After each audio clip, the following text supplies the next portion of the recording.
What stopped you from committing suicide? My cat, I couldn't stop imaging him meowing and waiting for me never to come back. #therapy. My fiancée. She kicked down our bathroom door and wrestled the gun out of my hands. Then she called the cops and had me sent to a hospital against my will. She saved my life. I'm definitely not gonna let my enemies relaxed by ending myself. If I gotta suffer through this life, oh boy, theirs is gonna be unimaginable. I'm a fight life restless. They'll never feel safe. Honestly, I don't know. Removed. The realization that I still have so much I want to do. My friends asked for my help and I realized I wasn't useless. I started to see the impact I had on the people that care about me and realized my value. Where there is life, there is hope. An old dream and my promise to my brother. I fell asleep with my phone unlocked, which is how my mom found out and put a stop to it and pretty much everything else that was on my phone at the time. In hindsight, it was a pretty stupid fucking reason for wanting to be dead, thanks mom. At first it was the thought about leaving my brother behind. Now life feels like a theater and I want to experience every face of it. I got too curious how things will end, so I don't go. Also, the possibility to go became my shield whenever I get an anxiety attack. TBH, my dog. I got him right before I went through a traumatic experience. He was just a puppy, since I got him as a graduation gift for myself. And 2 months later tragedy hit in my life. And he kept me going. He was already really in tune with my emotions. I remember the cops coming to my house numerous times in a week, and since I cried every time basically, he started thinking they were what caused it and now dislikes the police. Smiley face, sad since it wasn't their fault, they were just doing their job letting me know multiple people in my family had passed, then the checkups on my mental health they did due to it. Every day I see his face and it makes me smile, even through all the bad days he's just always by my side. Like my little best friend. He's not a licker, but when I cry and pet him he always licks my arm. It's crazy just how comforting he tries to be. Whenever I was suicidal I'd wonder what would happen to him if something happened to me. I questioned if he'd get the love he deserves, food and water. If people would treat him right, or what would happen if no one took him or he was abused or worst, put down. He also acts off when I'm not around, so my heart aches of him wondering where I went and never coming back. I just couldn't take any of those risks. I always tell everyone the day he passes will be the day to keep an eye out on me. It's not that I'm planning on doing anything, but I just know how devastating and hard it's going to be to go through that. Tasty food. When I was on the edge, I just realized that I will never feel taste of delicious food again. I'm not JK. I like life and I don't see any benefit in committing suicide. My sister called an ambulance and I went to the ER, then admitted to a mental health hospital. Nothing, just don't want to. There would be nobody to take care of my dog. The shotgun jammed. I had a meltdown and got some help. Doing much better now and feel like my life has purpose. Fear of the pain. That's it. Then life just went on and I had kids.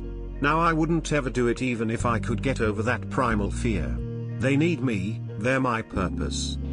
The drugs not being effective enough, that said, I am glad they didn't work and would never under any circumstances try again, regardless of how shitty I feel. Mainly because I've seen how bad the collateral damage from suicide is. Might hate myself at times, but I don't hate those that actually give a shit about me to put them through that. I looked in the mirror and thought about my kids. I was bullied heavily in 7th grade and I tried to kill myself in the woods where I used to live. Well, what stopped me was a call from my girlfriend and she talked to me about what was happening.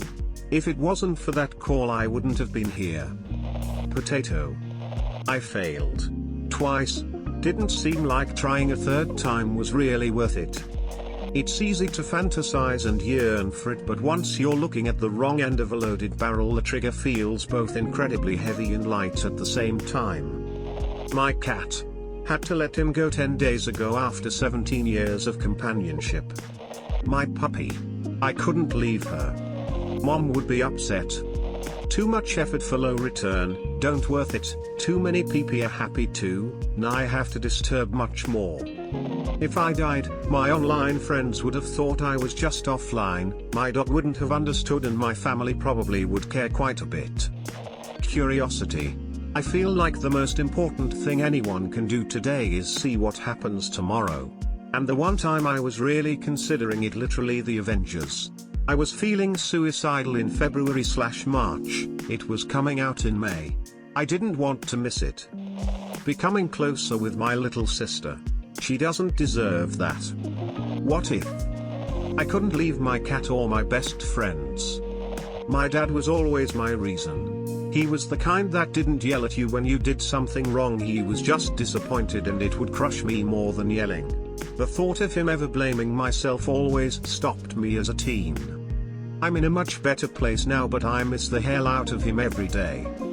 I was completely blinded by depression, had a family and amazing boyfriend who loved me so much, yet all that stopped me was forgetting the very thing I planned to use.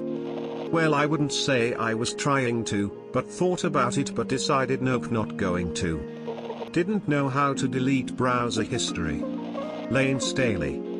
Knowing how devastated my family would be. I can't leave my family. Honestly, the thought of never seeing what were upcoming Marvel movies, Infinity War and Endgame in particular. Some may say it's a stupid reason, but I'm here today and never been happier, so I don't think it's stupid at all. The physician and nurses in the ED sewing my wrists up with no anesthetic. Salvation, albeit painful. My family or my GF finding my lifeless corpse and being scarred for the rest of their lives. I can't do that to my parents and my sister. The band Lovejoy. So basically I am really fucking fat, plus I was using a really bad rope. So basically when I tried to hang myself, the rope broke and from the falling I broke a fucking foot. My dog was watching and it hurt. Feeling the pain of it, and disappointing my family. My sister. We lived together and she would have been the one to find my body. I just couldn't put my little sister through that. She has no idea that she's the reason I'm still here. Deleted. When I was peak suicidal, my family couldn't pay for funeral costs. I'm weak. Jesus Christ, no cap. I got into music and it got rid of the depression. Thinking about how sad and disappointed my family would be. At my lowest point I had a very vivid dream. I dreamed that I was lying in hospital dying with loads of tubes in me and a heart monitor beeping next to me. The door opened and my family entered the room with the family dog, who jumped up on the bed and started to lick my face as if this would save me. I woke with a start and started crying immediately. I knew I had to get better because my family and my dog loved me. This was 21 years ago. Nothing, I haven't thought about it yet. My boyfriend tells me he wouldn't be able to function without me. Makes me cry out of guilt and pity every time. Siblings pain, s/o being there for me. I just hope everyone knows eventually you won't feel the way you do at your lowest. God, I shit you not, I purposely OD'd in heroin on a Greyhound bus I shot 8 times the amount it would take in Seattle and woke up in San Francisco totally fine. Guess I still got a reason to live. Mommy go sad. My cat go sad too. Procrastinating. People who loves me. I'm scared of physical pain, so basically I'm a coward LMFAO. If I could kill myself with zero pain or feeling bad or weird whatsoever and just die instantly, I'd probs do it. Too much effort. My PS5 honestly. I gave up a while ago, embarrassed smiley face. Procrastination. I'm too lazy to end it. I was about to slit my wrists the effective way when I got the thought, how weak am I to take my life for no reason? I threw the knife in a drawer and took about a 2-hour walk just repeating that phrase. I passed out sitting up. When I vomited, I didn't inhale it and apparently vomited many of the pills I had taken, and washed down with copious alcohol, came out pretty untouched. I still have some minor liver issues though, but I'm pretty sure the combination of alcohol and sitting upright actually saved me. What stopped me trying again is that I have people who need me. Now in a much better place. The sadness I would leave behind. I don't want my daughter to live her life being one of the people who have to say her dad killed himself when she was young. My dogs. My brother, only had 4 years old.